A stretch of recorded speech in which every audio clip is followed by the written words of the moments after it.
The commemoration of the Day of the African Child all stemmed from events that took place back in 1976 in South Africa, when a group of young people rose against the apartheid regime.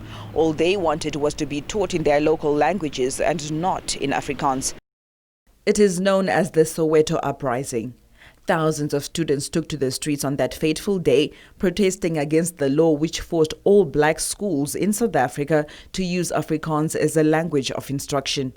The students clashed with the police and 176 people lost their lives, a figure which is highly debated, some saying as many as 700 young people were killed. However, over the years, the battles have changed. Today, we speak to a group of young Namibian children and find out issues that they say affect them directly. Like right now in schools, it's the bullying thing. Children are getting bullied by all the children like at schools, the grade 12, not only grade 12, but then the same ages like the grade 8s as well.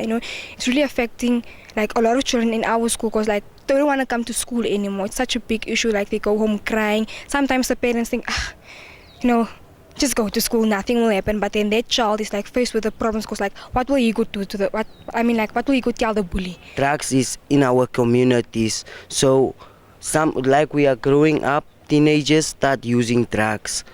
Most of them involve themselves even into other activities like maybe robbing and housebreaking. But for Namibian children, drugs is affecting us. Child marriages is when a young person ended into a marriage, and let me say what I understand by it is that in most of our cultures it happens like let me say for example Olufuko, and that is like violating the child's basic rights.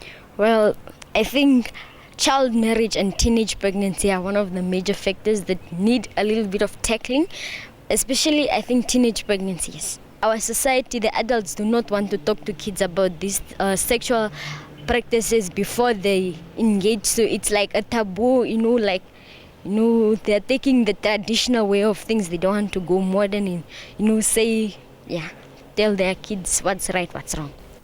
Please look out for our poll question later in this bulletin on a topic related to the African child. Kuda Brandt reporting for the news on One.